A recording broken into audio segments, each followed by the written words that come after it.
Grab your attention. We will. Excuse me, everybody. Grab your attention. We will call this meeting to order. Before we get into any of the meeting part, we do have some retirees that we want to recognize and give the chance to speak and tell us anything they want to tell us. So, if you would, when I call your name, to come up and get your certificate. Unfortunately, you have to get a picture with me. And the first retiree is Becky Veal.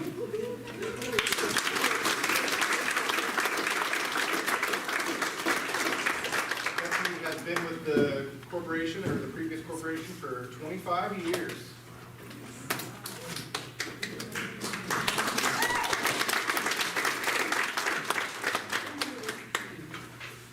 All right, I'm going to move over where we're going.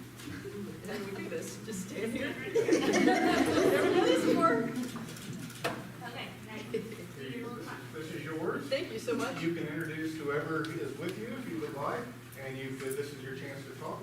You can say anything you wish. Anything I wish. Anything I wish. I have my husband Dave with me today.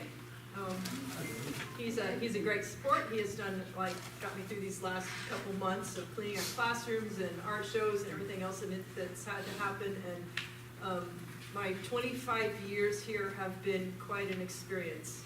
Started in elementary art, did K through 7 for a while, did K through 12 for quite a while, went back to K through 7, ended back up in K through 5, which is right where I belong, it's where I always wanted to be. It's been a great career. I've thoroughly enjoyed working for this corporation. It's been my home.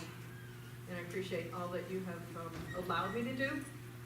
And thank you so much. You're welcome. Thank you.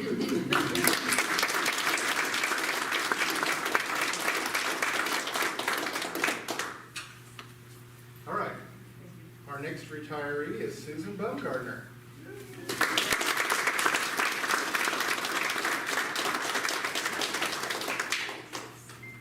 35 years with the corporation.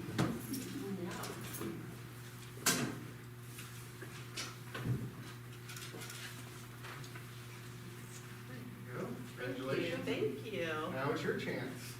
Hi, I'm here with my husband Brad. He's also retiring, so we'll see how that goes. Of us hanging it up at the same time.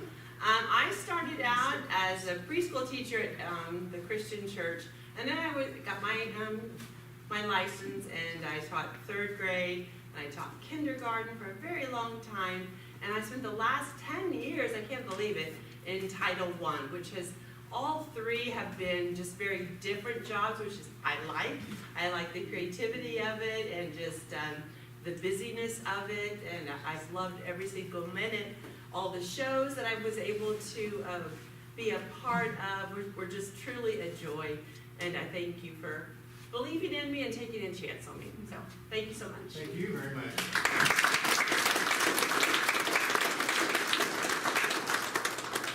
Our next retiree is Dave Clore.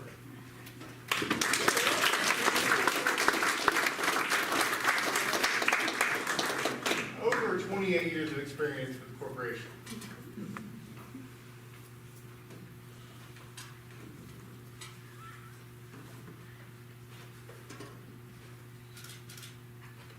Congratulations. Thank you. And Here with my amazing wife, Dana. Worked for the school corporation for 28 years, and it's been a blessing. I've loved every minute of it. And a shout out to Debbie Hicks for getting me through this retirement thing. She was a lot of help. congratulations. Thank you.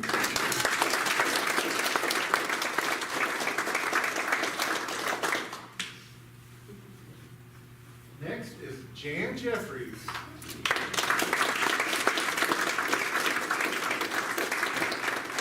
Jan has 36 years of service to the corporation.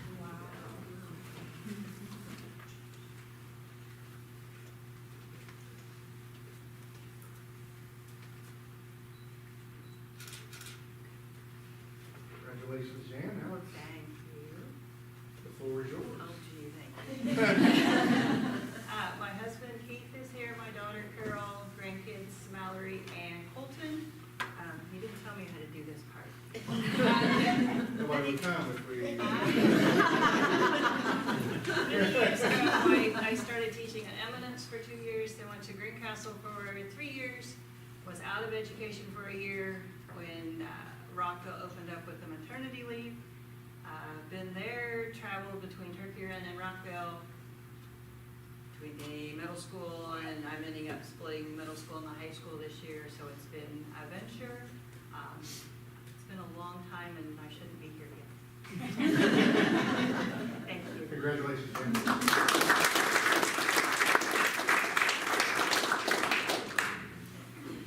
And our last retiree for this evening, Patty Stillwell.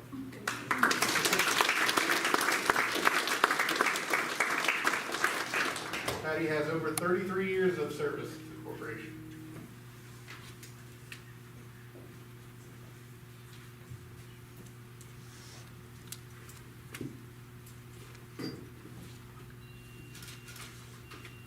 Thank you.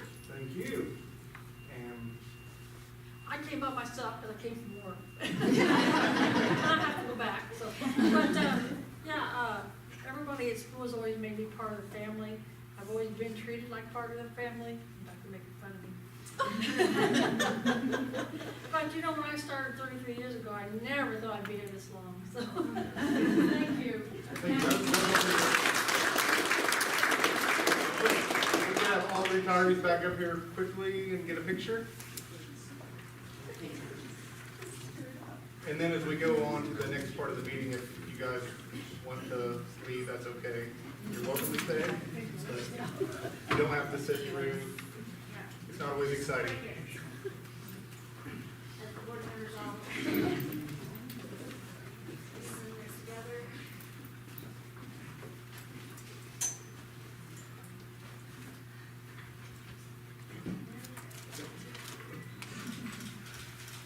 All right, very good. One big round of applause.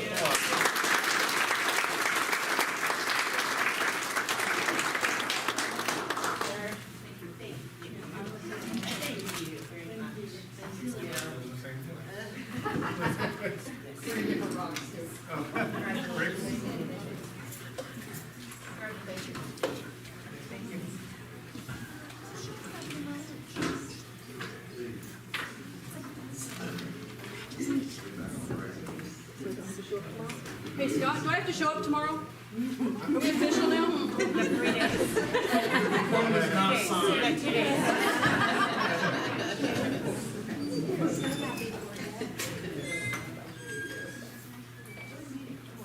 All right, we thank you to all the retirees and all their service to our corporation. We have a lot of great people that work here. So we will move on to the regular part of the meeting. Visitors. I see we have some visitors this evening. Thank you for coming. Glad you're here. Please be sure to sign in at the clipboard, especially if you wish to speak at the meeting. If you wish to speak at a topic that's on the agenda, we will allow that at that time. If you wish to speak on a topic that's not on the agenda, there will be general comments at the end of the meeting where you will be allowed to speak if you're signed in. So with that, Dr. Shemp, are there any revisions or corrections to the agenda? Not a whole lot, there's just one on personnel that, when we get there, I'll strike, and so I just won't add her name to the personnel list. And then there are additional personnel items like summer school hires, ECAs, and some resignations. Otherwise, there are no other changes. Very well. So we will move on to the minutes from the previous meeting, the April 16th regular session and the April 16th executive session. Are there any questions, comments, or corrections to those minutes at this time? If there are none, do we have a motion to approve? Nick has made the motion. Second. Elise with the second. All those in favor? 7-0 vote. Okay, we'll move on to financial business. Payroll and claims, Dr. Shemp. Yeah, pages 6 through 36 of your packet there, you'll see the typical payroll and claims documents. Each time we take a look at these various funds to determine the ones that are the largest, that has the most impact, and that's always your education and operations funds.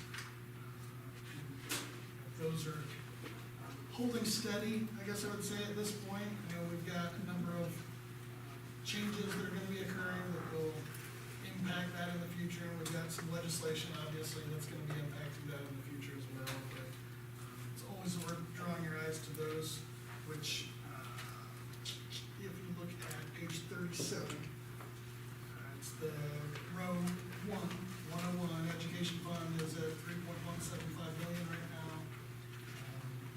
We've got the debt service funds, obviously, which Turkey Run is totally fallen off. Rockville's last payment is January of 2027 on that old debt. The operations fund, which is where we will fund building projects, facilities, et cetera, is just over 1.97 million. So it's healthy there as well at this point. Unfortunately, our funding is gonna be decreasing here soon, so we'll just have to remain extra vigilant on those, and we'll continue to do so. Pages 44 to 46, you see the extracurricular accounts that are there.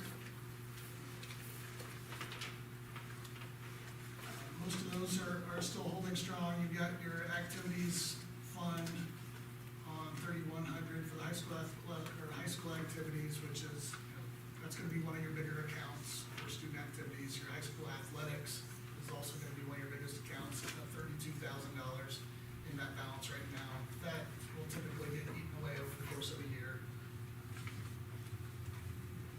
Any questions on any of those particular accounts?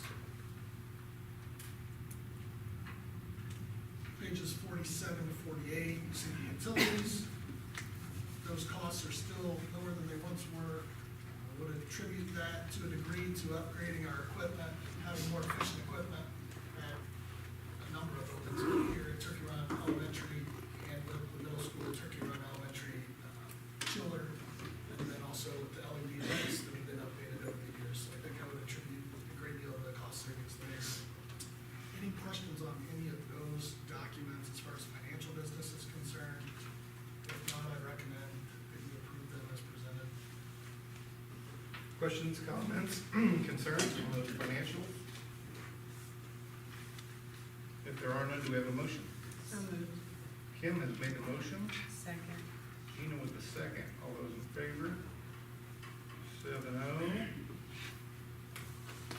Okay, we'll move down to donations. Zach, would you like to read that, please? Yeah. Park County Community Foundation, Greg and Tisha Warman Fund, $289. Park County Community Foundation, Moss Stellar Grant, $5,094.96. And $4,409.10. Park Heritage Boosters, $500 and $470. Jay Pribble, $50. Pat's Literacy, $2,609.21. Park County Community Foundation DJ and Leanne Rubeck Fund, $2,000. Park County Community Foundation Mark and Daffy Davis Fund, $4,262.50. Janet McVeigh, $100. Park County Community Foundation Eldon and Mary Everidge Legacy Fund, $900. Park County Community Foundation Greg and Tisha Warman Fund, $300. Jana Scott, $100. Mount Herman Bible Church, $40. Daniel Kerr, $100. Rockville Athletic Alumni, $500. Park County Community Foundation Way to Go, $250. Randy and Roxy Atkins, $100. Dooley Family, $300 for a total of $22,374.77. Thank you, Zach, and thank you all those who donated. That's, we get donations like that every month. That's wonderful. Do we have a motion to approve those as presented? So moved. Kim has made a motion. Second. Mark with the second. All those in favor? 7-0. Okay, Dr. Schimpf, looks like we got a couple of fundraisers. Yeah, the high school athletics, would like to run a number of summer youth camps, and you can see on page 49, information on each of these camps. So you've got volleyball camp, May 28th through the 30th, the cost of $30 to participate. Girls basketball, May 27th through the 30th. This is the high school, for $30. Boys basketball, high school, June 2nd through the 5th, $35. Dance, July 7th through the 8th, $30. Football, July 7th through the 9th, $30. Tennis, July 21st through the 25th, $35. Wrestling, July 7th through the 8th for $30.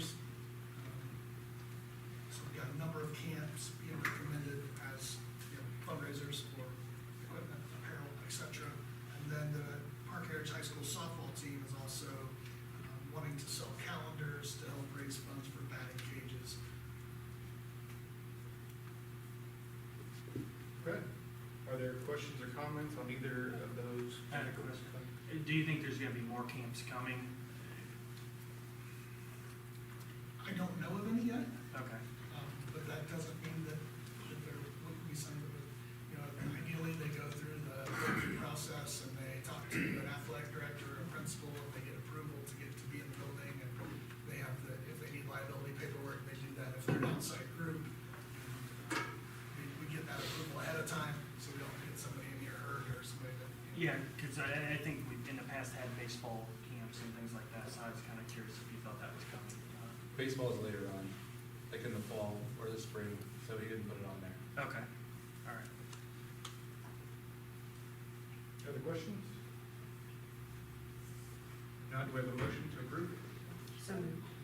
Elise has made the motion, Second. Gina with the second. All those in favor, 7-0. Okay, field trips. Yeah, the high school boys basketball would like to take some trips June 13th through the 14th to Lawrenceburg High School. Bruce Patton, Rich Shelsky, and Landon Newton would be chaperones. The same chaperones would also go with boys on June 16th through the 18th to Hammond at Purdue Northwest. And then the high school dance team, June 17th through the 20th, would like to go to Purdue, West Lafayette for a camp there with Amanda Games or clinic, I guess. Other questions or comments about those? Are these all over, I mean, I know that like Hammond and Warrensburg probably are, but is the Purdue West an overnight? My understanding is these are all overnight, that's why I wanted to bring them to you. If there are no questions or comments, we'll go ahead and approve those. The motion, So, Zach has made the motion, Mark with the second, all those in favor? 7-0. Okay, there is no old business tonight, so we'll move it on to requests and communications, and that would be wrestling coaches. Yeah, so I've got a couple handouts on me real quick. You guys can look at these as I'll go through my little spiel here.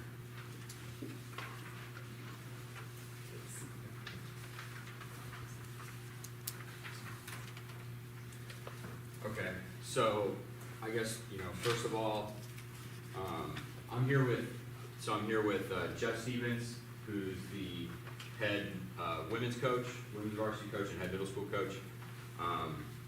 And my wife Corey, who, without her, none of this would be possible. I wouldn't be up here right now. Thanks for the opportunity to speak, because I know it seems like just a little bit ago we were here asking to use the old shop room for more space. And last year we were here getting the girls program approved. So we're here again, and both of those things are because of our growth.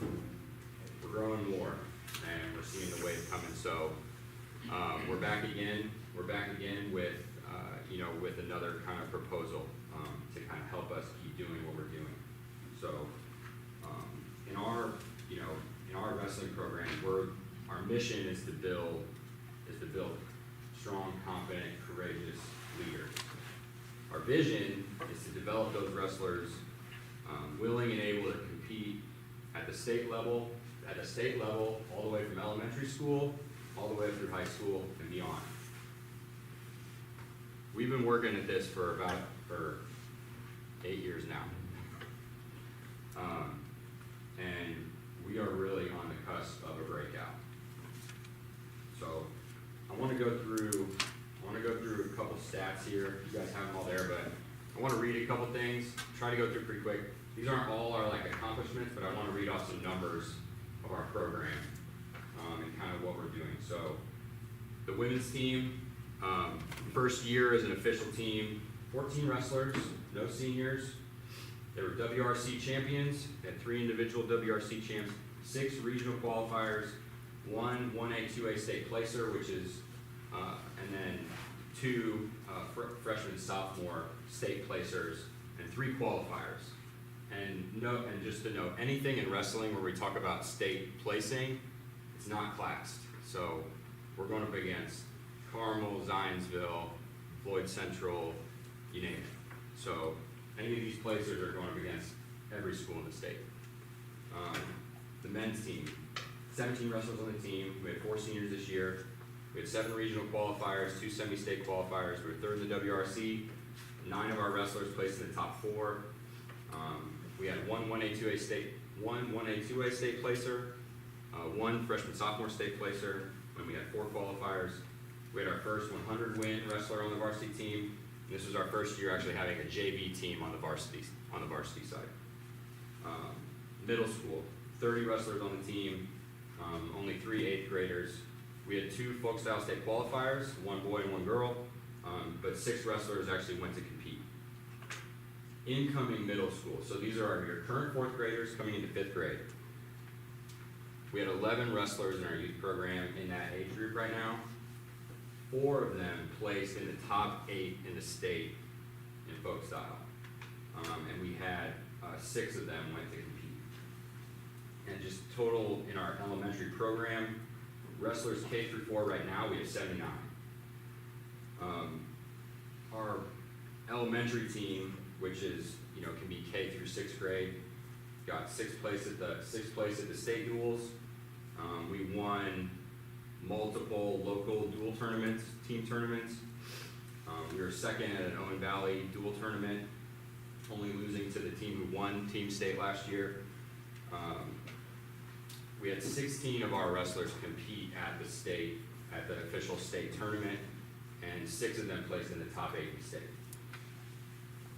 So total wrestlers that we had last season, total wrestlers in our district last season, K through 12, we had 140.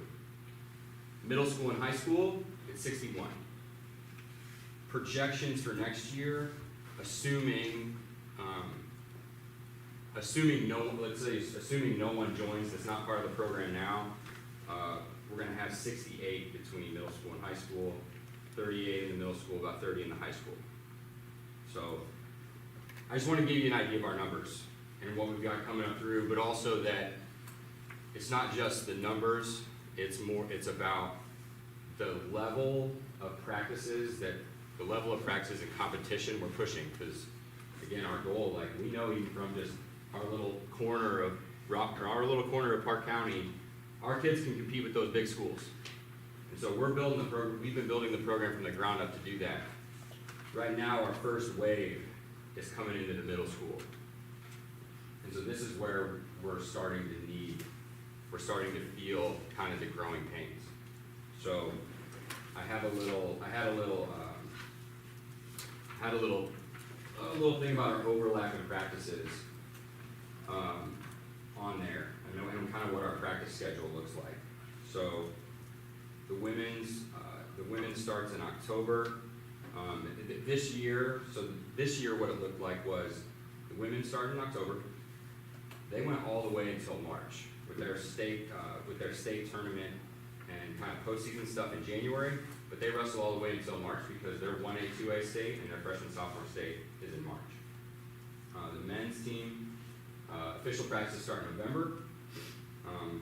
Men's postseason's in February, and then ends in March again with 1A, 2A, and then freshman, sophomore state.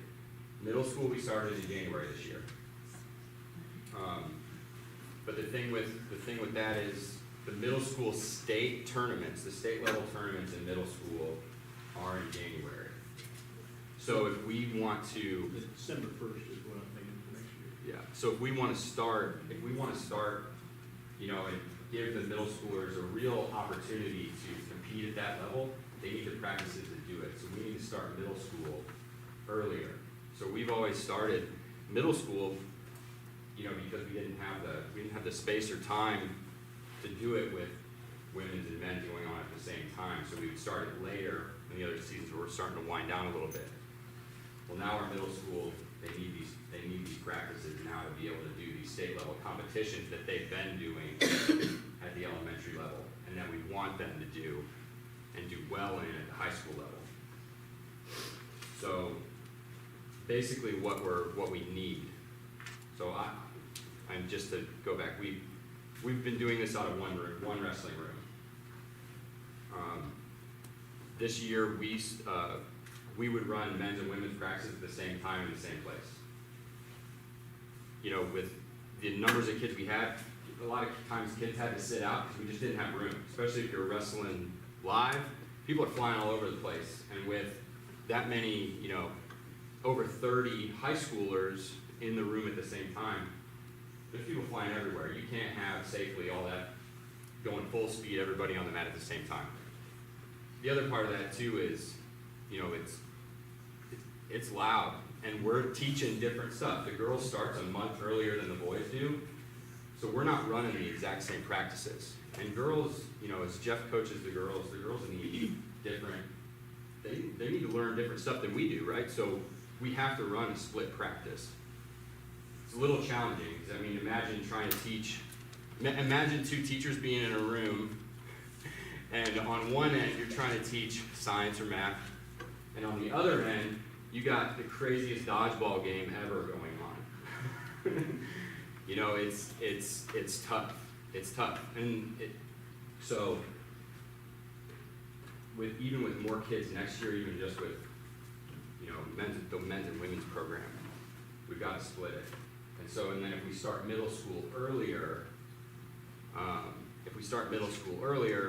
that puts us in a big bind for a long period of time. It means we kind of have to run three big programs, trying to do state level practices in one room after school that all need different things.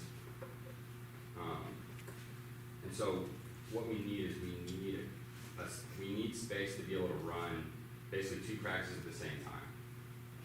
Ideally right in the same place or very close to each other. We need space to be able to put two more practice mats down like we have now, so we can run men's and women's separate, so we can run, you know, middle school practice and men's practice at the same time. So ideally, what we would want, again, this is, you know, that's what we need, but what we suggest, we're kind of trying to think up some creative ideas, you know, because this year we also had to split, like, when middle school started, men's varsity went up to the balcony because there just wasn't the space. We had to put a competition mat down up in the balcony, which is fine. We had to roll it up and down every night because baseball is using the balcony up there. A lot of other programs are using the balcony. So that's not ideal either. So we need the second space we need has to be a dedicated space. So at least during our season time, we need to be able to leave the mats down. We don't want to have to put them up and down every night. Not just because of the wear and tear on the mats, but every time we do it, you're talking mat tape, you're talking more cleaner. You know, we spent probably $300 of our own money on mat tape, just trying to keep the mats tape down through the whole year. Yeah. That stuff's not cheap, you know, you gotta order it in, it takes forever, you hear the White Sox it. And then cleaner's huge in wrestling, you know, so we go through a lot of cleaner, especially if you're rolling mats up and back down, because you mop them before you put them up, so they're not nasty laying there rolled up together. You mop them when you lay them back out before you practice, so you're going through twice as much mopping. Yep. Just little things like that. Yep, so our idea, what would be ideal, and again, this is an idea, but an extension off of the current room to the east. Basically take that if any of you have ever been in there, there's that garage door. Just leave that wall there, but extend down extend the building down to, you know, to the end of the greenhouse. We don't need anything special. We need a concrete floor. We need a concrete floor, and it needs to be watertight. We need heat in there. That's it. We don't need anything in there. We just need space to put mats down and doors to get in and out, basically. So, and that would allow us to run those two practices, to have a little bit of a barrier at the same time, but also be able to not have the barrier if we didn't want it. And then also utilize the two walls that are already there that we have for the school. So, yeah, and it would also keep our coaching staff together, because as a coaching staff, we get kind of, we're spread pretty thin as you can see. So, you know, again, that something like that would keep us where we need to be for the foreseeable future. And so, you know, just in closing, you know, when I asked to take the head men's coach position when we consolidated, I told Rich I could get kids to stay. And even in a non-class sport in our little corner of Park County, us coaches and coaches' wives have been building this foundation over the past 8 years. The wave is here. Now we need your guys' help to keep it going. So, that's all right. Thank you.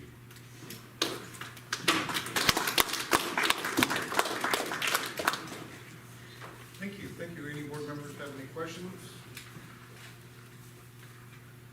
Should put my contact info on those sheets. Yeah, obviously, we appreciate the good work you guys have done. Absolutely. Plenty of it. Thank you for it. All right. And thanks for putting together a good presentation for the board to consider and think through. And I know when you and I talked, timeline-wise was something we kind of talked about. So I don't know if you want to touch on what your hopes would be. Yeah. So I mean, we're gonna need this. We're gonna need space this fall. So yeah, I mean, one way or the other, we need space this fall. We're just with our numbers and with the practices we want to offer our kids, to give each one of the three, the men's, women's varsity, and middle school, to give them the practices they need. We need space next year, because honestly, this year our practices for all three were compromised trying to fit everybody in one room. I mean, you can imagine. So we couldn't give what we wanted. We couldn't do middle school when we wanted to do it. We were splitting the men's and women's varsity space the whole year. You just can't have you can't have that high quality practice or that control that you need. Not that our kids were bad or anything, but just, the extra noise, the being cramped, not being able to have the freedom to run the practice you want to run. Yeah, the 200-pound men wrestling next to the 120-pound girls. Yep. Just logistically, it's hard. Yeah. Yep. This is with all these programs projected to have more kids in them next year. We need this space. Now. Presumably the upstairs balcony, like, it's not ideal, but if it was only dedicated to wrestling, would that work for until? Yeah. That would help, yeah. It would, yeah. Yeah. It would help, for sure. Yeah, because we could move a middle school practice or a varsity practice up there depending on the numbers. It wasn't last year, that was the problem. Yeah, it was, We only got like it was 2 the days a rolling week up last and the year. rolling down. Yeah, it was made clear to us last year that we had, it wasn't just our space, so. Which, again, but if we had that, it would have to be. The other thing is, when we're doing that, we're using our competition mats. So, they're $8,000 a piece. The Velcro's coming off of them already because they've been put up, taken down so many times,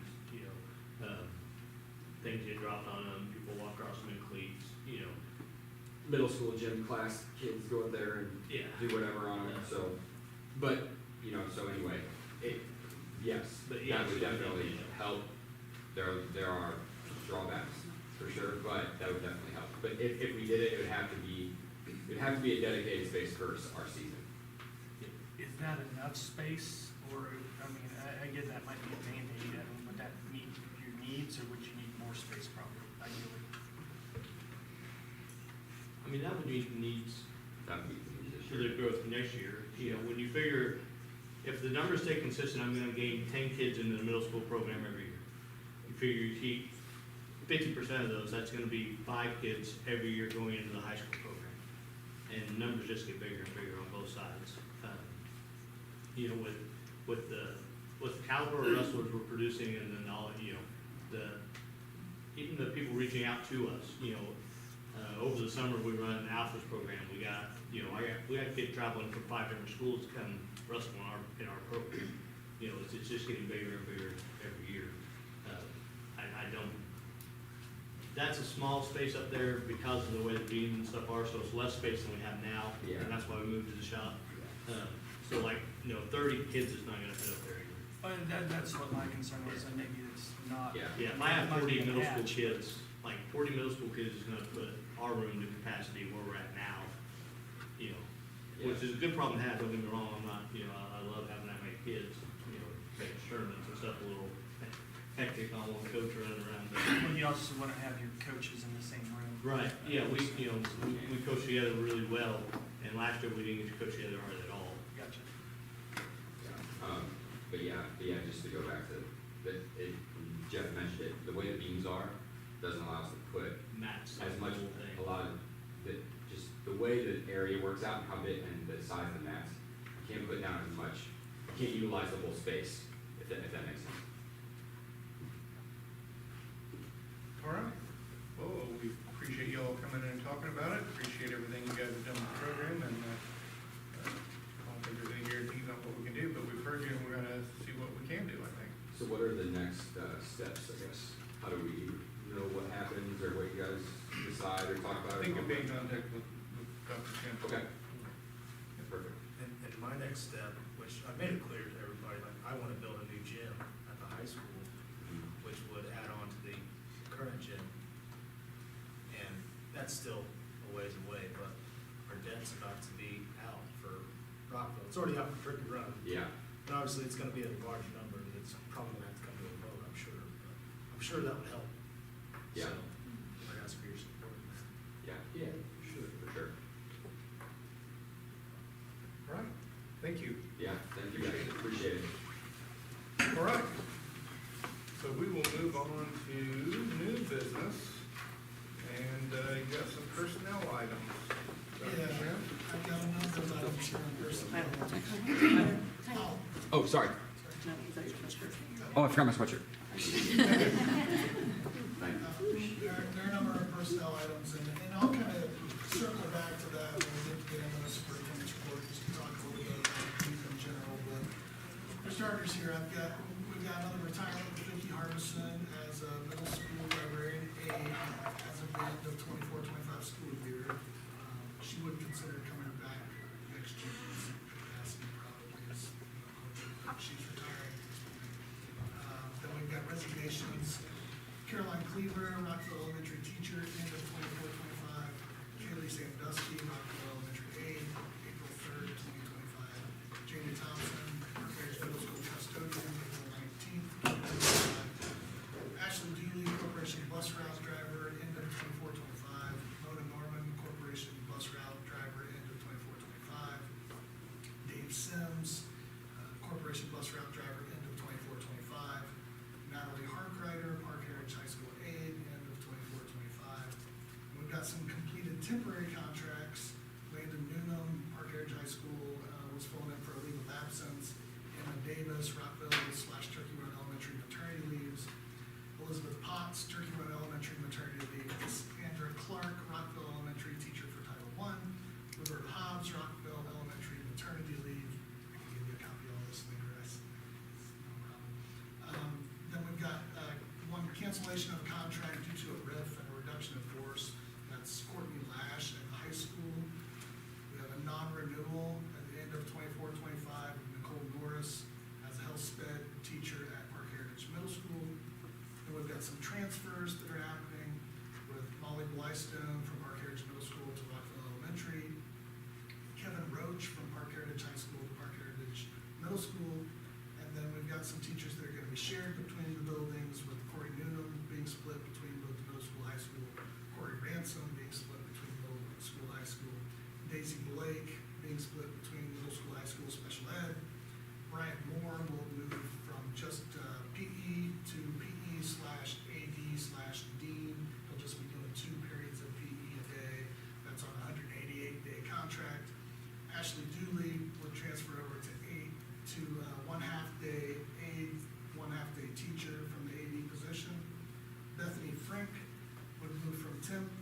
TRES special ed aid for 5.75 hours.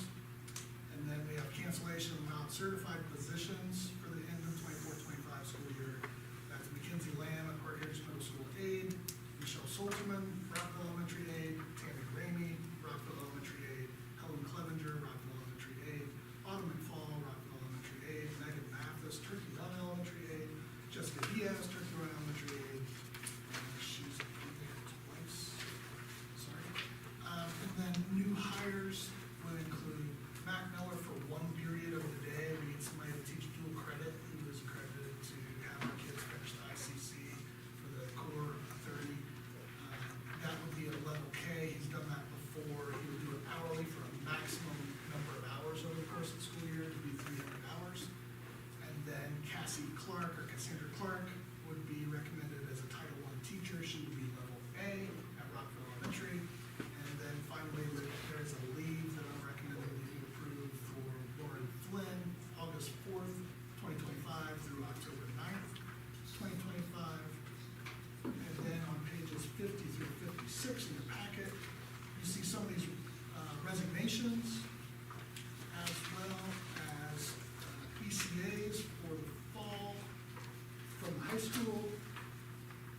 And I can go through this list too. Varsity coach, football, Dan Rector, assistant coach, Shane Vandiver, assistant coach, Dustin Maxfield, assistant coach, Seth Marshall, assistant coach, Tyler Burgess, assistant coach, Bruce Skaggs, and Tofel Sikoski, as assistant football coach as well. We have only a certain number of positions there. Those amounts get divvied up between those people accordingly as the head coach sees fit. Volleyball, varsity coach, Sandra Clendenin, assistant coach, Melanie Miller, assistant coach, Atlantis Clendenin, cross country, varsity coach, Bria Bridge, girls golf, varsity coach, Corey Ransom, boys tennis, varsity coach, Mike Slater, assistant coach, Steve Bauer, and cheerleading, varsity coach, Natalie Hartgreater. Those are all of the personnel items I have to recommend in a large chunk. All right. Thank you, Dr. Shem. Are there questions or comments about anything on that rather large list? With Natalie resigning as an aide, is she still She's taking a cheerleading? currently, yeah. Okay.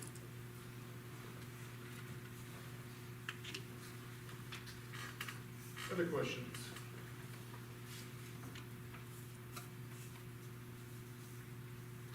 Can the public say something? If it's, It's just this personnel. I just have a couple things from the students that they wanted me to give to you.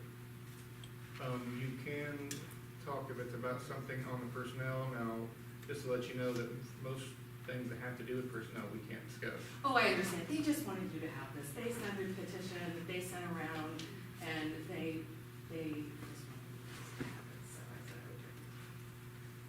If you don't want to see it, then it's You can put it up here and we can look at it, but I don't think, we'll look at it probably before we go further.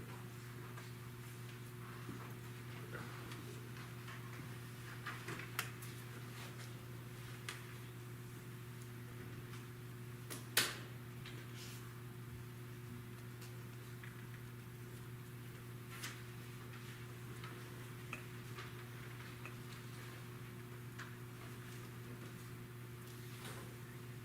Before, I will say, will say something about,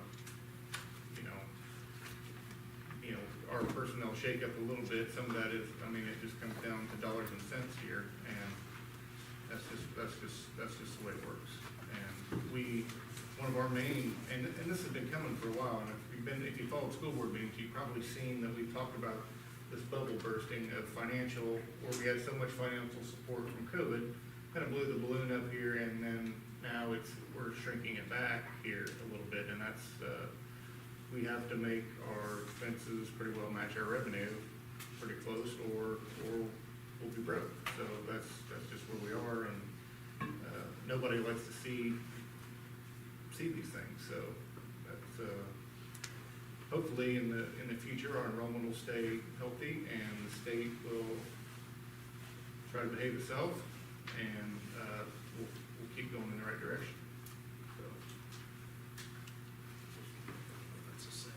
Yes. So, with that, if nobody else has a comment on the, board members have a comment, do we have a motion to approve that personnel list? So moved. They use that. Zach has made the motion. Second. Kim with the second. All those in favor? 7-0. Okay, we'll move on to electronic funds transfer. Yeah, on pages 57 to 58 in the packet, you're gonna see information on electronic funds transfer. I'm recommending that the board approve the following resolution authorizing the use of electronic funds transfers in order to pay vendor claims. The claims will be processed in accordance with NCP policies by the business manager and the claims clerk, and the ACH vendor list will be approved by the superintendent.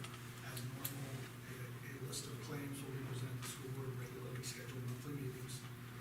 It's important to note that we do have safeguards in place with the bank to prevent any fraudulent transactions. All ACH banking information will be safeguarded as required by data privacy laws and regulations. So again, that's on pages 57 and 58, if you have questions on that. The list of vendors on 58, you can see there. Park County RMC, for example, Constellation Energy, Gas, CenterPoint Energy. I mean, these are some of our larger customers, I guess. I don't know what customers, but larger vendors, I guess, people who would use more often. Amazon, Quill, Home Depot. Any questions on the electronic transfer? Desire to move in that direction? If there are none, do we have a motion? Nick has made the motion. Second. Second by Lease. All those in favor? 7-0, I think. Substitute teacher initiative incentive. Yeah, as a corporation, it's a challenge to fill substitute teaching positions each day. This puts a strain on administrators, teachers, other staff members. We oftentimes have aides filling in substitute roles, making it harder for them to serve in the position they were originally hired for. In consideration of this, I would propose to the board some incentives for substitutes. I would like you to consider if any substitute for a teacher or aide combination, so they sub for a teacher or an aide, who subs for the corporation for 8 days within a month, would receive an extra $50 in their pay. So you sub 8 times, you get an extra $50. It's $105 a day, depending on your level, but the highest level of subbing makes $105 a day. You do that 8 times, you get an extra $50. This incentive would be able to be obtained multiple times throughout the course of the year, with as much as $500 in additional income possible for somebody who subs 8 times a month. In addition, if someone subs 8 times a month, I'd like to see them get the staff tuition rate for the 3s and 4s classrooms. So you've got a kid who's 3-4 years old, they're gonna come into our preschool program, and you're gonna sub for us. We wanna help make that more affordable for you. That's where I'm coming from. So any questions or thoughts on this? I think you said it, how much does a sub get paid? 105. And that's aide or teacher, so. It depends. It's not for the full pay, because you might be half day, you might be 5 or 3/4 hour aides, you're gonna get less for that too. If you fill in for a 5 3/4 hour 8 times, I figure you're still gonna get that benefit. I would say it's $50 either way, is what the recommendation would be. We wanna incentivize it. I feel like.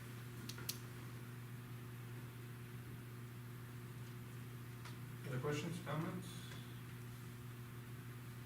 Do we have a motion? Lisa made a motion. Mark with a second. All those in favor? Said no. Okay, let's move on to food service. Okay, on May 2nd, North Central Park had 4 bidders for a food services contract. After scoring the bids, a determination has been made. I'm going to be recommending that Chartwells be awarded the contract for the 25-26 school year. The process for this, there was a rubric we had to go by. We had 4 different individuals. Bruce Patton, Vanessa Harmon, Tammy Breedlove, and myself all separately scored and all came to a unanimous decision that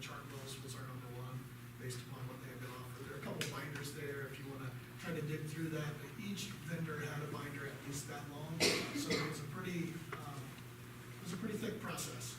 So, and it took a little bit of time, but I feel good about bringing Chartwell's in and trying this for a year to see if we can improve food quality for kids. I mean, that's what it boils down to. We really want to see if we can get better participation, more kids eating school lunches, school breakfast. This is a one-year trial, because it is just a year-to-year contract. You can roll it over a certain number of times. I think it's 5, maybe it's 4, I can't remember which, but you can roll it over a certain number of times, but it is year-to-year. But it's my recommendation that, knowing that this is a one-year starting point, that the food service workers are allowed to keep the days that they previously earned, so that they could, if they want to at some point in time, still retire. Let's say that this takes off, it's great, and somebody has 40 days accumulated, and they've got 40 days sitting there, they've not used their days, they wanted to be able to sell those off someday in retirement. They transfer over to Chartwell's because Chartwell's would be their employer now.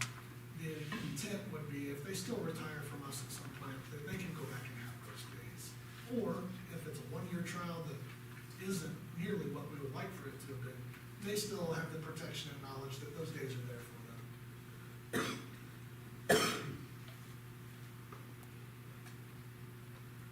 So long as, they stay in good standing with the corporation. And obviously, they're still gonna stay in some level of good standing, but that's, I don't think there'll be a question there. All right, questions, comments? I mean, we voted to start down this road last meeting or the meeting before, so. We're here, if there are none, do we have a motion to approve? So moved. Made a motion, Second. Gina with the second, all those in favor? 7-0. Okay, obsolete equipment. Yeah, I'm making a recommendation that the lights at the former high school tennis courts get removed. The poles, they have some age on them. At some point, they will become an issue, and they'll need to move on from there. Even if that area was to ever become a parking lot again, those poles wouldn't be the ones that would be used. And so I'd like to have those lights deemed as obsolete. They haven't been used for some time. Ashley Overbeck was pretty sure that they are not even hooked up at this point. But the intent would be to make the lights obsolete. And then, if we need to do something from there, if there's a ball field or somebody who will benefit from it, great. If there's, once they're obsolete, they can be discarded though. So we would move them on to the next place, which might be done. Might be elsewhere. What about the fences that surrounded the old tennis courts? What's the plan for those? We haven't talked about taking those down for a bit. I guess in one of those meetings, we went back a little bit to what Zach was talking about there a while ago. If you went back to any sort of addition, kind of just left them in place because it was a buffer to keep people still closed down of football games and such, and taking them down, if that's something you want us to look at, that's not a problem. The parking lots there are getting pretty rough already. I know that. And, Ashley Overbeck talked about that a little bit today. Do we really want to put any money into that? Do we do a little chip and seal in the meantime? I'm not sure, but they do present a decent barrier. I don't know, Bruce, do you have any opinion on those fences over there by the old tennis courts right now? Put you on the spot. It aligns with Zach's, but it's fine. Gotta take them down and put a gym on top of it. Thank you, Zach. But in the meantime, we Do don't you have have a gym. anybody to take down the lights? I don't have anybody right now that's gonna do, at one point I had spoken with our EMC, and it's been a few years ago, and I had them inspect the poles just to make sure that they were safe to stay put at that time. I just wondered if you had a quote, it's gonna be I don't have a expensive. clue. Well, we just had that one pole that fell on top of the breaker box for the football lights, so that kind of like is a big sign that we need to take them down sooner than later. So, I'm not saying they don't need to come down, I'm just wondering if it's not gonna be expensive. I mean, I have a chainsaw. And that's how people get hurt. I'd move the first take them down. I'll second that. So, I think they're metal, right? Those ones are wooden. Oh, really? Yeah. You might talk to Jason Ali, he does stuff like prices, within range if there is a cost. Bruce is free. Well, All right, very well. Other questions or comments? Do we have a motion? So moved. Kim has made the motion. Mark with the second. All those in favor? 7-0? Okay, the lease with the Sugar Creek Resource Center. Yeah, the last of the new business here. You know, the board has been great in allowing the Sugar Creek Resource Center to utilize that space in the food pantry, former admin building. We've used some of that space still in storage, so we've stayed within the guidelines of requirements on law. And it's been a great benefit, I think, to the community. It's been good for the students to go there and work. I think it's been a really great thing that the school's chosen to do. I've asked Gary Hanner to draw up a lease because it's time for us to have something in writing, I feel like. And so I've run this by Jean Ann, and the only thing that she was questioning was, she was asking about renter's insurance, and I said, well, technically, I think we can only recommend that people have renter's insurance, because when it comes to your refrigerators or whatever, if you want those covered, you know, you probably want some renter's insurance, because the school's insurance won't be able to cover your equipment. But other than that, there wasn't really any question that she had. What we left it at when we talked on the phone the other day was, I said, I want to still present this lease to the board. If there's any comments that they want to make on it, they can. And then ideally, she and I would be able to get this signed at some point when it works well for her to come in. Ultimately, it's for $1 a year for them to have that space. The other benefit there is if anybody ever had a desire to do something different with the facility, you got something in writing, it's protecting those sites, is really what you're doing. You wouldn't have somebody show up and say, well, we're gonna close it down. And that's not what this board, I think, would ever do, but there's a protection there, I think, with the lease on both sides. So if you have any questions on the lease or want me to do something different with it, please let me know. Otherwise, I just kind of ask you to approve the lease as it stands. Are we still funding like the utilities and things like that?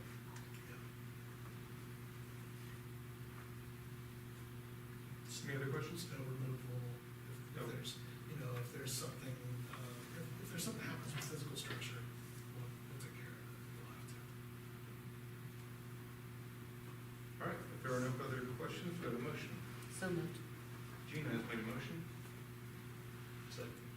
Dak with a second. All those in favor? 7-0. All right, let's move on to miscellaneous business. Okay, in your miscellaneous packet there, I said there'd be a few more personnel items, so we've got, summer school.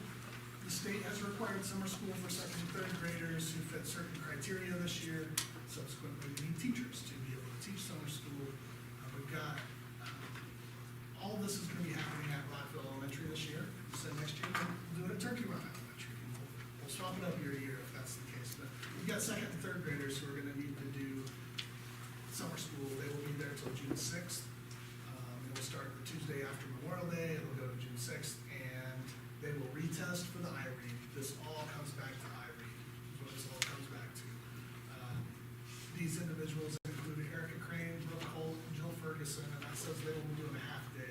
They'll all be doing the same half day, and they're gonna differentiate. They're gonna have 3 different groups of kids. They're gonna work with them at different levels. That's how they're gonna handle their half day. Tracy Stone, Kiera Barker will do a half day, and Kaisha Porter and Casey Hazard will also do a half day, but that will be a full day where those two and two, right? 2 in the morning, 2 in the afternoon. They'll split it up and differentiate it that way as well. Summer school teachers are paid hourly. Their hourly rate, this is reimbursed by the state. Okay, it has been for a number of years, but you have to go through and you go into the state site and you have to fill out paperwork that says, here's how much we think we'll spend and how many people we think will be there, and then we get reimbursed later on from that. Now, the state did cut back on some of their summer school funding after they required more summer school, so we'll see how that goes. But we're trying to follow their guidance, and we're putting teachers in place to work with these students. I believe the total would be 38, does that sound right? 16 and 22? Does that sound right between the 2 elementaries? Okay, so we have 38 kids that will be there. If you don't pass that IREAD in 3rd grade, you're retained, is the way the state has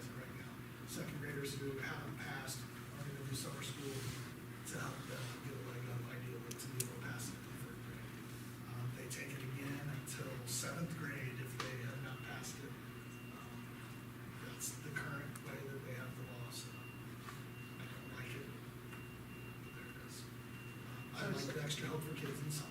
So it's just second and third graders? Now, we can offer summer school hours. NCP. So they keep advancing if they don't pass, but they keep having to take the same test. Except for that first year in third grade. Unless they have a good cause exemption, and that's a whole other discussion. And as he already with us, that's all state set up, correct? Yes. So we need these teachers to be able to teach, so recommend them for those positions. If there's more questions about summer school, we can go there, I can run off to the other recommendations for positions. We have two more resignations with Hannah Lamb as a Rockville Elementary aide and Courtney Palmer as a Turkey Run Elementary aide. That's for the end of 24-25 school year. And then we've got a number of middle school ECAs, which is on, I didn't write the page under, I don't think, I'm sorry. What number of pages? The next page, I think. Yeah. Start, this would be page A, I usually swap over the letters there, so this would be A through C.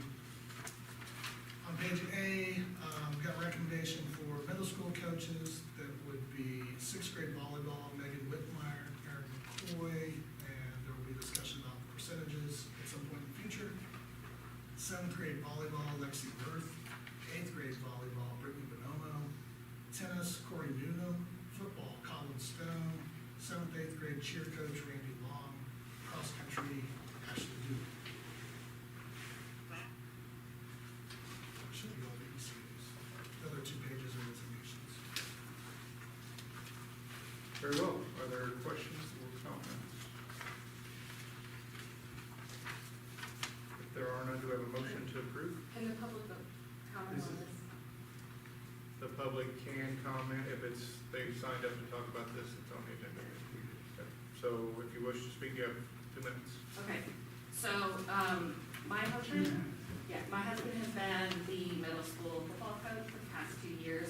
He was, selected for this position by Coach Rector, who you just approved. Coach Rector had a vision where he would create a program like the wrestling program. And to do that, he needed someone who was willing to stay in the position for several years. My husband agreed to be that person. And so for the past 2 years, he has done this. He has worked closely with Coach Rector to create this program.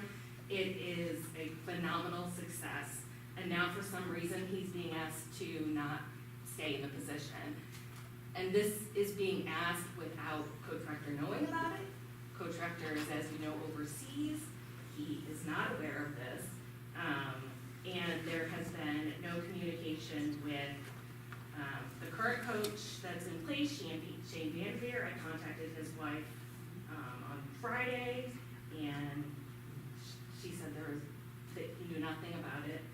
And I need to tell you a little bit about what has happened because it's been phenomenal. In the past 2 years, they've gone from the first year they had a 3-5 record.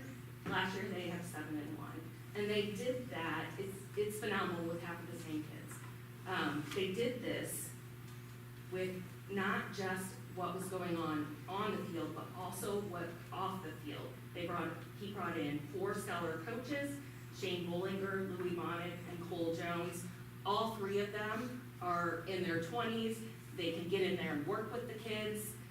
And they're phenomenal role models. My son feels like he can go talk to Cole Jones about anything at any point in time. He also brought in Mike Montel.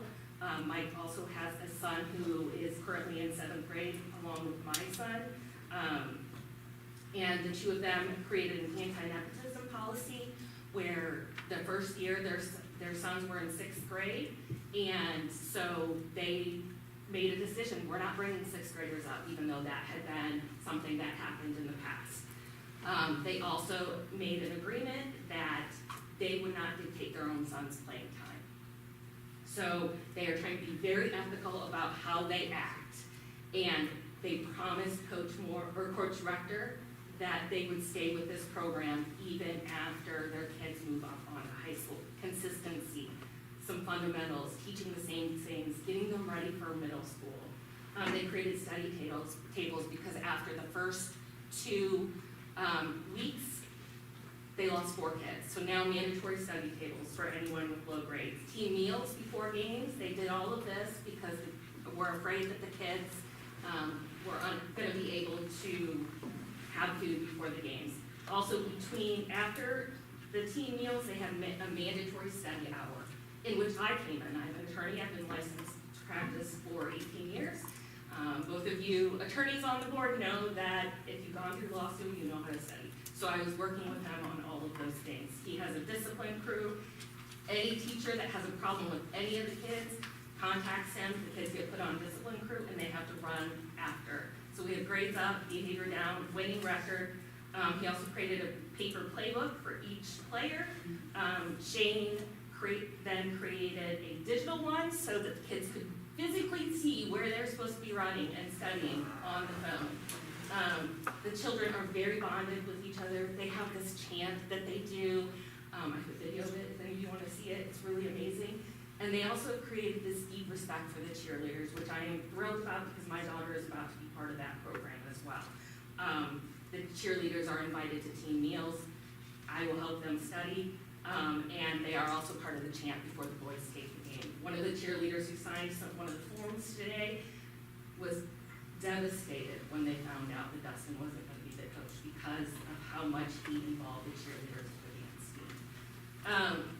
And for the next year, he's been working with some of his connections that he has in Indianapolis to get some better pads and equipment and a reduced price for the school, because one of the issues that he's seen is that we don't have proper equipment for middle school boys. So we can't understand why this has happened. My husband can go into more details about some of the unethical behavior that has been occurring. He was put in a really rough situation last year where Roy Reitzman called him and asked him to bring his 6th grader up to play on the middle school team because he was having a tiff with Phil Woods. And he couldn't possibly have his son play for Phil Woods. Dustin felt awkward. What are you going to do? It's the principal's kid. So we had a lot of conversations. It happened. This was fine until another 6th grader earned their spot on the team. And then all of a sudden, no 6th graders can play. I could go on, but ultimately I believe this is a serious nepotism issue that violates your code of conduct and your board policies, and it's certainly not in the best interest of any of the kids. Chip, do you want to make any comments on any? I guess first I would say thank you for the time and effort that was put in. I mean, there was time and effort put in, and it, you've got results there that clearly show that there was some progress made with kids. When it comes down to ECAs, the principals are the ones who make a recommendation. Typically, if it's athletics, they're gonna talk with the AD, they're gonna have a conversation, they're gonna try to determine what they think is best for the kids moving forward. And it makes for some really hard conversations sometimes, and that's what we're in the midst of right now, I would say. In the midst of a really hard conversation where there's been a recommendation. And obviously, we don't wanna dig into personnel matters, as Scott already alluded to on a couple other topics there, but if there's a need to have further discussions, you want to come in and meet with me at some point. I know I got an email from you earlier today. There wasn't time to get you on the agenda and do anything formally outside of where we're at right now. But if you want to sit down and have a conversation, I would also recommend, anytime you have a question like that, because the principal's going to be the one making that decision.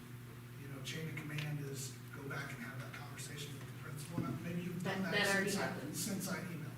Yes. And so,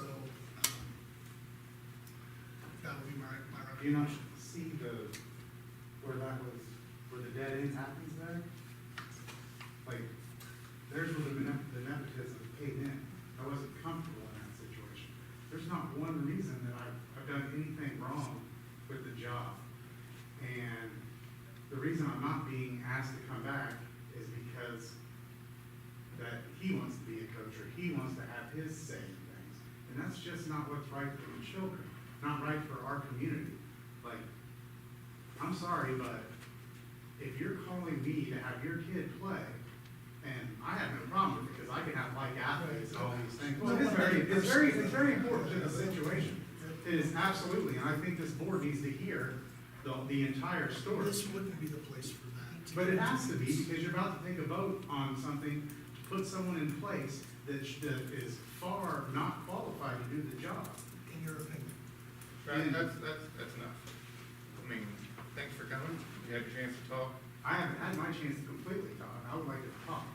You said she only has 2 minutes. Wrestling coach had And she 22. talked for 4. The wrestling coach was on the agenda to talk about something specific. The subject is over. We can pull it from the agenda if we want to at this time, which I don't care. And give you a chance to talk to Mr. Schiff about it, because that is your step. You go to the principal, and you go to the superintendent. Like, that gives you a chance to talk to Mr. Schiff about it. I don't have an opinion, but I'll say, because obviously not the first parents or coaches to be upset about something.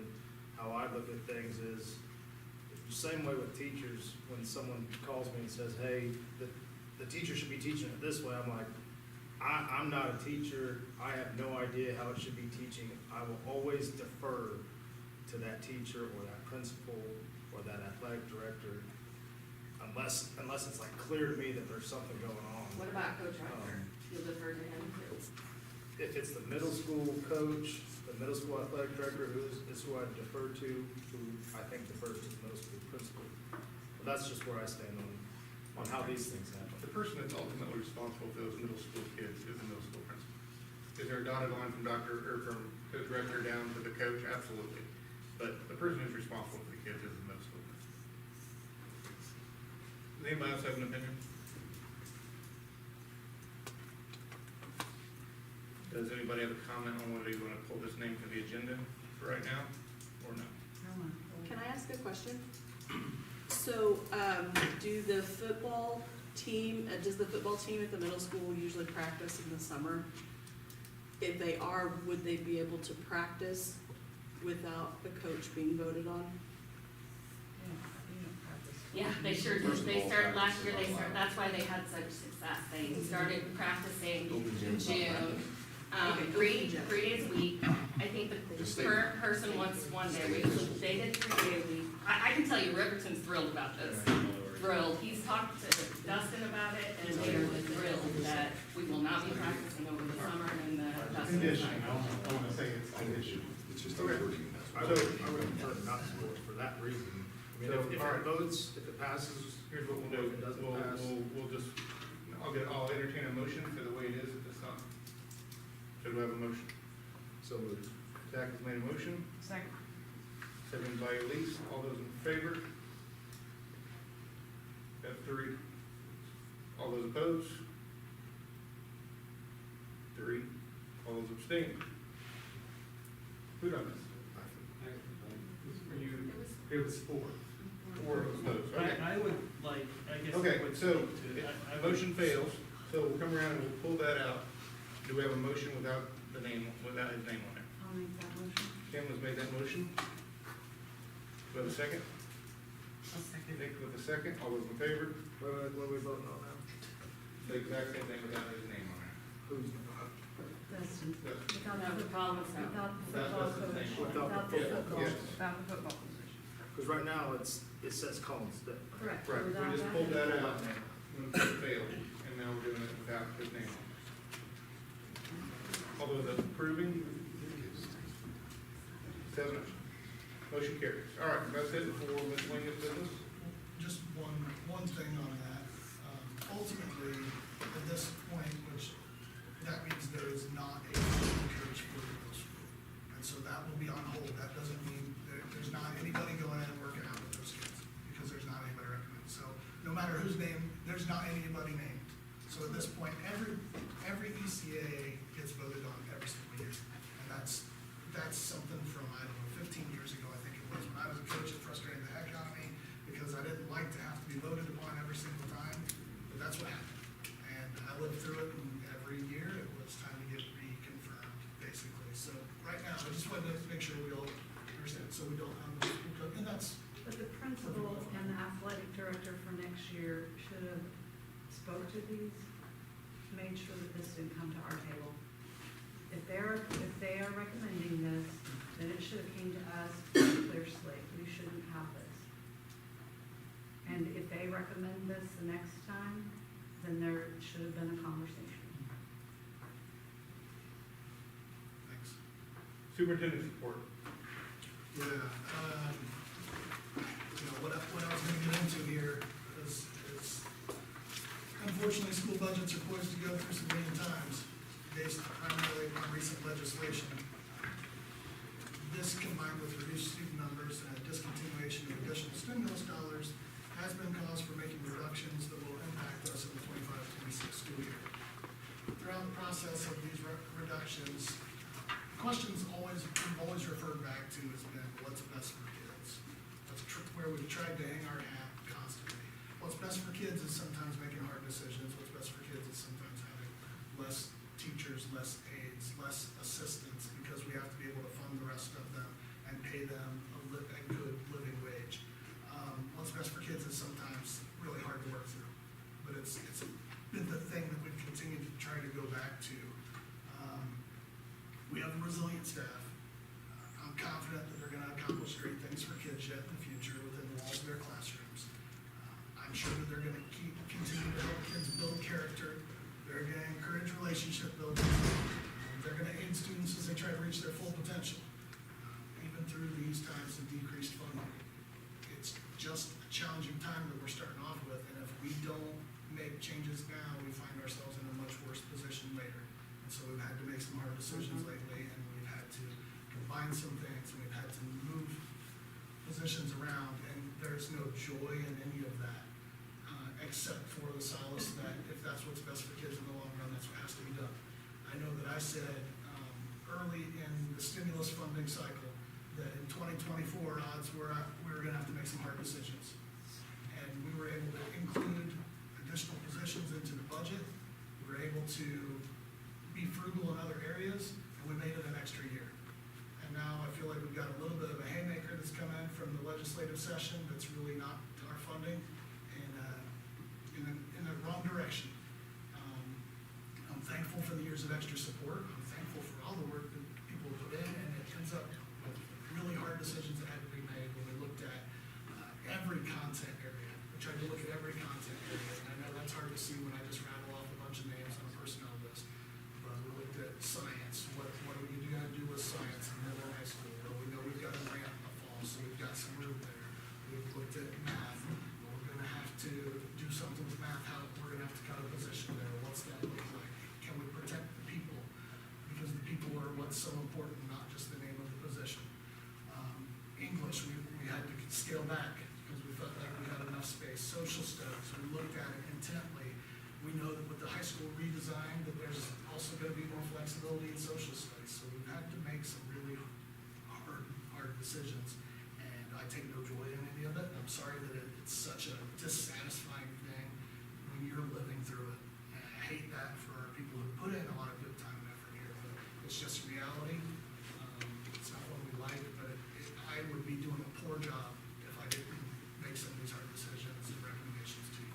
So I just want to share that in the report. If you have any questions or additional comments, that's mercy. All right, any questions for Mr. Schimpf? Very well. Why don't you grab the, comments from the public? See a hand in the back. Hi. Can you introduce yourself, please? Yeah, sure. My name is Kylie Gates. I'm a middle school teacher here. I've worked at this corporation for 9 years. I want to talk about the reduction in force objective, and most notably, I want to introduce Whitney Anderson to you. Before we get started, could I ask Mr. Schimpf to tell the school board what the policy was on reduction? So, that's been shared with the school board multiple times, and Okay. I will not get into specifics of any one person. So if we're gonna have a back and forth about anyone. No, I'm just gonna read my letter. I just wanted to go over the policy. Can I share the policy? You can, generally, we try to hold it to 2 minutes. All right, I will be quick then. Okay. The policy this year was told to us that reductions were gonna be made based on licensure first, then evaluation, but just this year alone, not looking at an accumulative number, so it's just one evaluation. The teacher that I'm going to read this letter about is an amazing asset to North Central Park. So I'll go ahead, 2 minutes, you got it? Here we go. A decade, defined as 10 years. A decade is a term that is prevalent in teaching social studies. In terms of history, a lot can happen in 10 years. This letter serves to highlight the exceptionality of working with a partner in education. Approaching the 10-year mark, Whitney Anderson has shown throughout that she is a dedicated member of North Central Park School Corporation. She exhibits the characteristics of an exceptional teacher: dedication, content mastery, cooperation, and community building. Our corporation will be remiss in letting her go through the reduction in force objective. Whitney Anderson has dedicated 9 years to this corporation, serving as a top-notch teacher. For 9 years, she has driven over 30 miles back and forth from her home community to serve ours every school year. She has shown her dedication to this school corporation in many ways. She's been a high school teacher, a middle school teacher, a board member for the Healthcare Insurance Trust, a drama coach, and many more.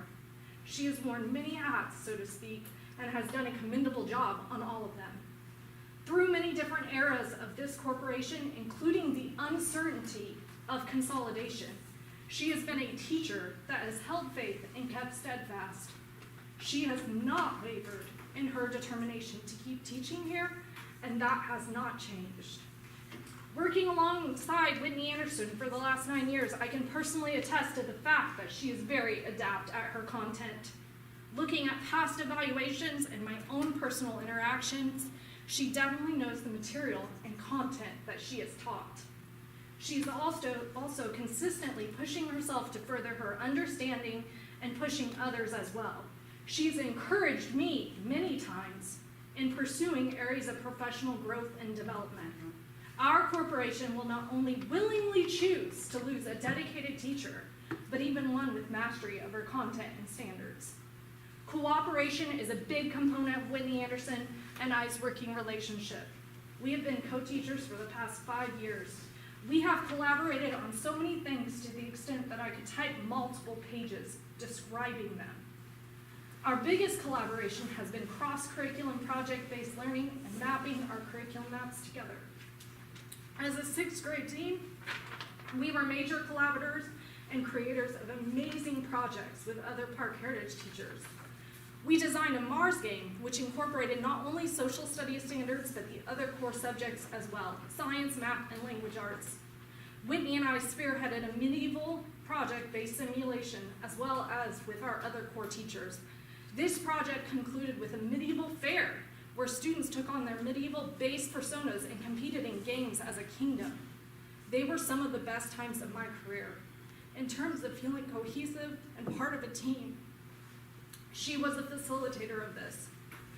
Through previous reductions in staff and through various teaching position changes, these immersive learning experiences have not continued.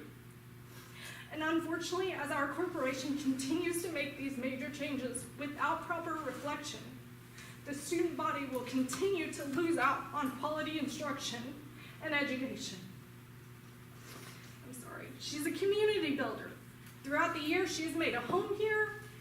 While being a teacher, she's also been a successful drama coordinator with the results of some amazing productions, which have included students from elementary to high school. She has stepped up to coach students in various areas. Athletically, she's been a volleyball coach at the middle school when the position was going to be vacant. For several years, she has been the English academic coach at the middle school. Her teams throughout the years have done very well, including this year's team bringing home a blue ribbon in class 4, so first place, and placing 8th in the state overall. She is one of the few in our corporation who has worked to master the lights and sounds for productions and has stepped up to help out the music department in this capacity. For after-school activities, she is always a visible presence, cheering on student athletes or attending different extracurricular activities. I'm almost done, so I'm sure I'm approaching my 2-minute mark. Personally, I could continue to list all of Whitney Anderson's amazing qualities and give even more examples to testify of how great an educator she truly is. But honestly, we'd be here reading all day. So I'll end with this last testimony. Whitney and I refer to our students as our kids. And we still reference our kids even when we talk about the success of our former students who graduated or who are about to graduate. So therefore, looking at the true purpose of this letter, which is to showcase the absolute loss that our corporation and our kids will experience through this termination, I implore you, as our school board, to reconsider this and to do what's truly best for our kids.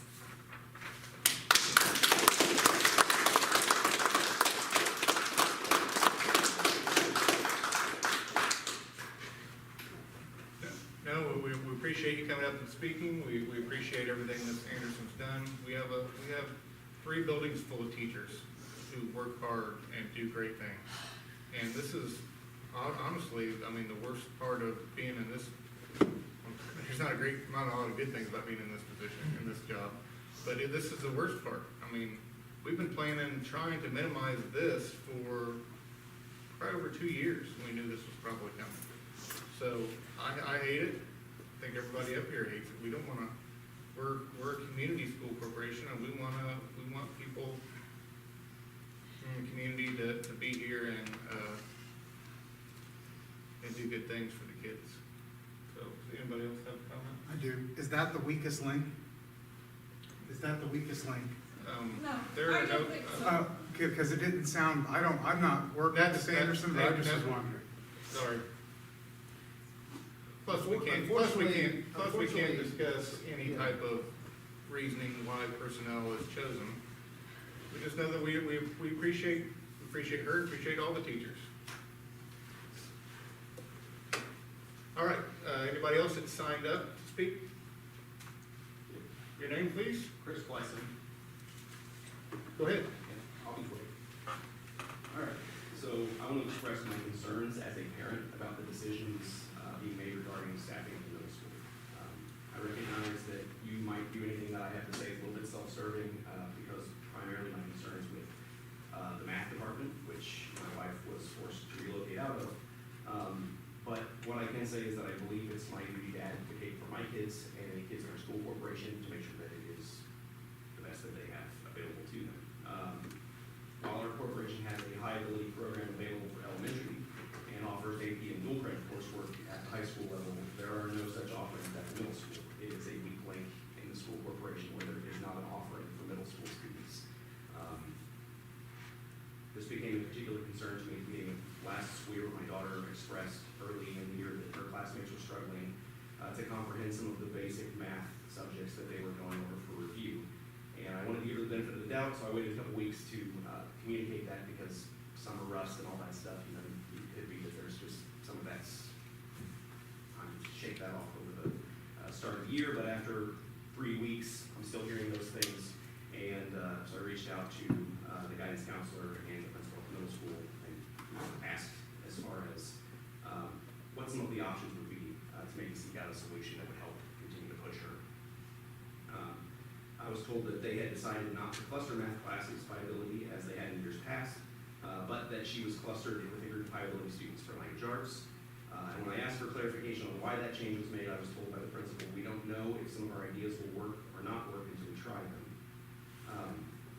As she was already in a class being taught by a first-year teacher who was not licensed in math, that made me a little uncomfortable. The idea of being essentially a test subject for a new ideology did not appeal to me.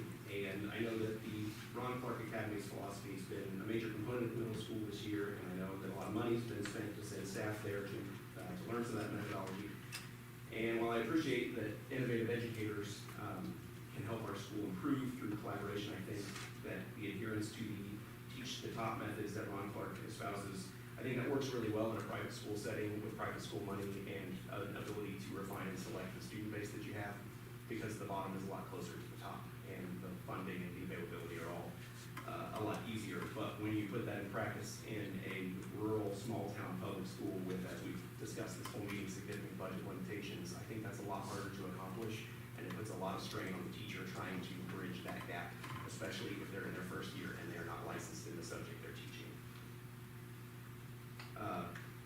As I said, the middle school is already the corporation's weak link in terms of liability. It was a struggle and a frustration last year. And so I struggle to understand the decision to move a teacher who, by every objective standard, is doing an excellent at her job out of the building. Math is a core subject critical to our children's development. It's a major limiting factor when it's underserved. And the decision to remove one of the 2 licensed math teachers from the building while leaving an unlicensed teacher and having one commute from the high school part-time does not make sense in the scope of what's best for our kids. When we talk about budget cuts, I understand that tough choices have to be made. Those decisions have to be made, though, in the best interest of the students, such that they provide the highest quality of education possible for the money. And I know you guys are up against the difficulty of making that happen. That's not easy. But it can't be about personal disagreements or anything other than what is best for the school. We don't have enough money to deal with personal disagreements being something that gets in the way of the right person being in the right job. Our kids deserve better. They deserve licensed teachers in core subjects. They deserve a system that puts student learning over internal politics. And they deserve a board that will ask hard questions before voting to approve staffing changes that shape the future of the school. Thank you. Wonderful.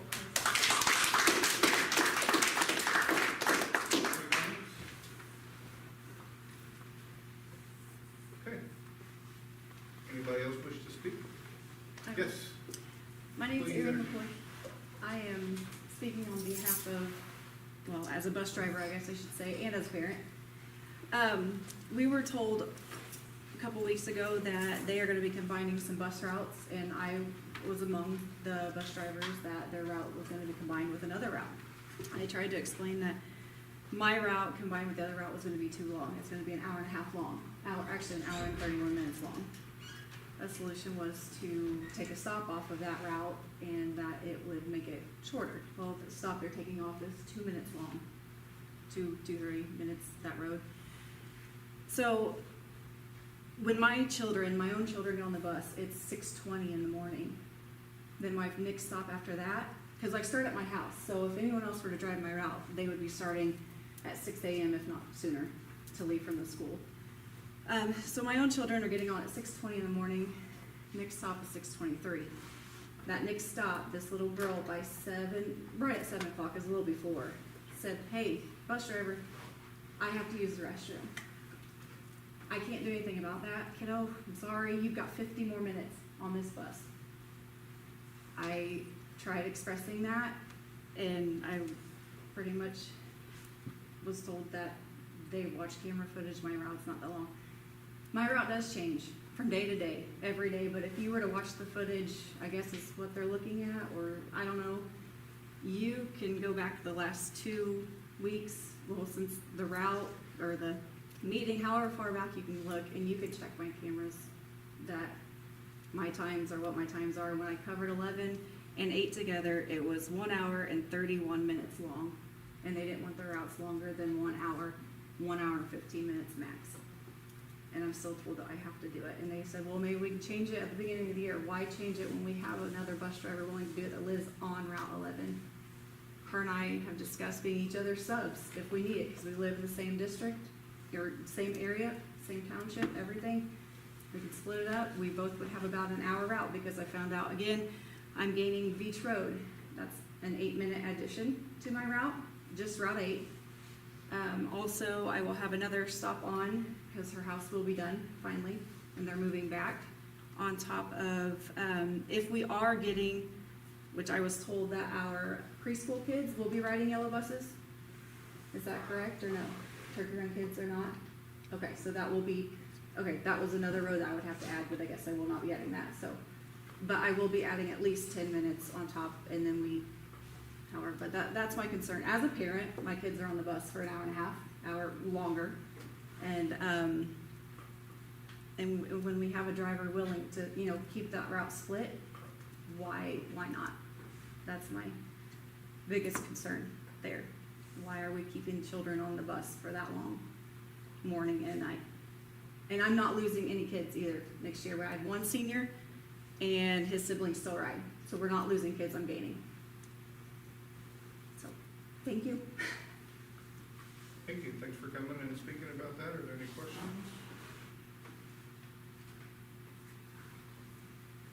Ms. Schiff, any comments? I mean, obviously, we'd like shorter routes. If we could be closer to an hour, that's preferable, but we've had to combine some things. If the route runs for an hour and 31 minutes, you said was your longest, so for the whole day, you're working 3 hours, that's $43 an hour if you're making $130 a day. Okay, that's not the point though. My point is the children. I think it's the point about the kids being, So, yeah, can that's I not ask very good. something? Yeah. Did you say that now your route is an hour and 31 minutes? When and then- 8 and 11 are combined, they are, and that's what they want me to do next year. So Okay, you're not, and it's not with one of that, them, sorry. with that, you're adding, where was the 10 minutes coming from? The new stop, technically they're not new. Mom was taking them. I asked her tonight, I said, next year, are you taking your children? Because there are some behavior issues. So there will be more to yours? Yes, Okay. yeah, That's why I just wanted clarification. yes. What she's basically saying is both routes have such a wide area. We're, It just doesn't, if there's new kids come in or people move, it's just hard to combine it because it's completely, I mean, they're just so big. And the mileage is, there might be 20 minutes between each stop. And then also, to save money, we keep the bus at our house. She doesn't drive it back to the school every day and waste the fuel. We start at the house and end at the house. So if anybody else is driving, that extra mileage and fuel and all that, and that would be on bus 8 and 11. Both drivers live on the routes. So. I plug in the winter. I keep a car here. I pay for the car insurance. I mean, it's just extra, but I do it because it's, I mean, it is easier to keep it at the house, but at the same time, it's a perk for both. But I'm just, an hour and a half I mean, that's a long time to have 30 plus kids on a bus. Especially when you have a kindergartner that has to pee. Yeah, I actually had 2 that day at 7 o'clock because they both got on 6:23 and 6:45, and they both by 7 o'clock they were like, I have to go to the bathroom. They're kindergartners. Well, one is a first or second grader. I'm not sure she's 11, so but. And we have the routes change so much every morning. I'm not a very good speaker. My voice is crackling. But, she gets called every morning, or lately, she's getting called all the time. Hey, can you pick up this? Hey, can you cover Route 11? Hey, somebody called off. I mean, it was changing ridiculously. I mean, it was crazy. Anyway, one morning, instead of calling every parent saying, hey, we're gonna be here 20 minutes early every morning, she got a call one night at 11 o'clock at night saying, hey, my kid needs a ride. I'm getting emotional because she's been doing, you can explain it. I was called at 11 o'clock at night and said, hey, my kid needs picked up. I was like, I'm not gonna get a hold of the rest of my route and pick them up 20 minutes early, and at midnight, 11 o'clock, I'm not gonna get a hold of the rest of the route and be like, hey, I've gotta be there at 6 a.m. now, or whatever, to pick you up. So I left my house 20 minutes early, went to their house, they didn't even get on. Didn't get on the bus, they weren't. She left before 6 o'clock in the morning. Yeah. That's actually the second. And time that's the problem with the combined routes. I mean, it's fine, if she has a long route that's together, or her own, that's fine, and it doesn't change every day. She's been contacting her parents almost daily saying what time she's coming because it changes all the time. And it's not her calling off, it's other drivers calling off, and she's pulling bus 11, they're pulling bus 11's regular driver almost every day somewhere else to sub, when that's not the problem. They need to find a sub on the route that they're calling off. I mean, it's so confusing every day that nobody knows what's happening And we just lost 3 drivers. because of this issue. And no one is stepping up. There's nobody knocking the door saying, I want to be a bus driver, that sounds amazing. It's not gonna happen. And I've said this a million times, I'm gonna say it one more. I've drove for 22 years, and not one person on this school board has said, do you think you could work with us to make these routes better? But somebody that doesn't ride the routes somebody that doesn't drive a bus tells me how to drive my route. How is that right? I don't come to your job and tell you, well, you know, I'm gonna add this to you, but you have to do it in the same hours, or I don't go and tell you how to do your job. Why wouldn't you come to me and say, hey, we need to save some money, we can't find a driver, so why don't we get together as drivers and see who can pick up this person? Split this route into 3 different drivers. We're not. It's, these 2 routes are gonna be combined. I have 80 kids next year on a 72 passenger bus, and you know what I get told? Oh, they don't all ride at the same time. They don't ride at the same time. You're never gonna have that many. I have a pile on my bus right now that I have kept of those bus passes. I have 25 bus passes in the last week of kids that don't ride my bus because they're going to their buddy's house. What am I gonna do with those kids? Hook up a tractor on the back of my bus and pull another? It's just stuff like that. It needs, I know you guys, some of you know about it, some of you don't. Just help us out. Yeah. That's all I'm asking. And the last thing on mine with my route right now, I understand my route right now is short. I lost a whole road. I lost, you know, kids last year, they graduated. I did lose some time on my route. My route, I was told, was 23 minutes. It's not 23 minutes. I don't know where they got that. Not 23 minutes. I've sent my times to people. They have seen it. I am on my route between 40 to 45 minutes, depending on who's on that route, who's riding. And sometimes, like today, I had a whole section of road that they didn't even ride because they got picked up because it was Rewards Day. It was graduation day for 5th grade. Like, I have some kids that don't even ride sometimes. It does change. It doesn't matter.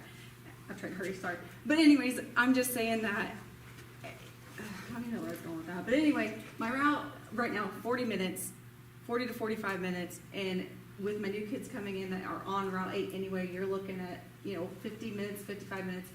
But if I can get Allie with me, that she lives on it, we can split it. There's a way to make it so we both work. Someone moves in on either direction, we're covered. We are completely covered, and not one person is going every single direction all over Tangier. It sounds like it's a small town, but there are empty miles everywhere. And Gina can attest to that. She can. Her kids, I will be picking up her grandkids. I mean, or Allie or whoever. Hopefully. That's it. That's all I got. Thank you very much for coming and speaking. We appreciate it. Hopefully that we'll be able to get a good resolution where everybody can get this figured out, because we do kind of want the routes to be a little more equal, I think, and not have. Yeah. Thank you. So, anybody else have any comments? Presumably, I don't want you to answer this just because the director of transportation, I presume, is your boss. I hope he or she is receptive to the bus driver, and like I said, you don't have to answer it, but you certainly can. I ain't saying it. I'm just gonna say that she's not speaking, but he has been very unprofessional towards my wife. So I'm for some saying so reason. that it will get back to him, that hopefully he's receptive to the bus drivers, because just like when I make a decision about 4th grade classroom, like, I have no idea, even though my wife's a teacher, I honestly still don't know. I didn't even know what my kid's class was, like 4 months ago. But, so I try to rely on, like, the teachers, the coaches, the people, hopefully that they are addressing the correct people, and hopefully those people are receptive to that. And if it's not, then hopefully me saying this will get back to that person, and hopefully they'll be receptive. I appreciate that. Thank you. And I guess the other thing I would want to interject there, so I started to go the money route, and that's not what you're talking about. So I better understand that has nothing to do with the money's on here. It's all about the time, is that right? Yeah. It's all about the time. And from Christina's angle, correct me, Christina, what you're saying is it's all about wanting to get to have input and part of the conversation. Yeah. Be involved in the conversation. Yeah, it would be That's nice. what I'm hearing. Yeah. Correct me if I just want to be a part of And the solution. Yeah. And so we have to figure out how to get there, because we've got to narrow down our routes. We're not unique. There are, other corporations that are cutting routes, south of Amelia. I know there are other corporations that are looking at cutting routes if they haven't already. So I think the conversation would be, we have this many drivers, you're telling me you think you know how we can shuffle this better, and obviously we won't know till August, some of these things, because how many kids move in and they'll still change, obviously, like they always do. But what I'm hearing is you're saying, okay, with this many drivers, we'd like to sit down with the transportation director and say, well, have you thought about doing it this way? Or what do you think about that? You'd like to feel a little bit more respect from Well, that. Is that fair to? if you have a limited number of drivers, there's been 3 drivers quit just because of this situation.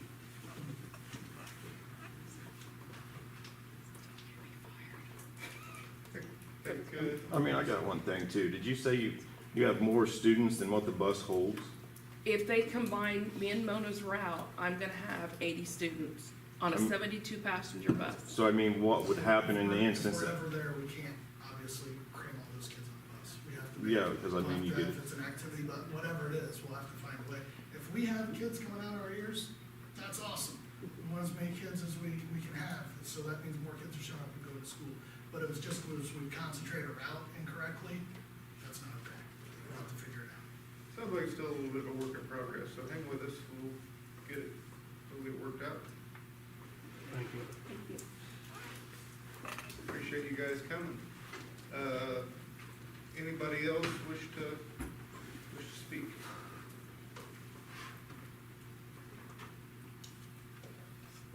Okay, comments from the public is closed. Our next regular meeting is June 21st, is that correct? June 18th. Correct. And the plan will be 6 o'clock here. If there's nothing else, we adjourn. Thank you all for coming. Thank you all for the public comments. We do appreciate people being involved.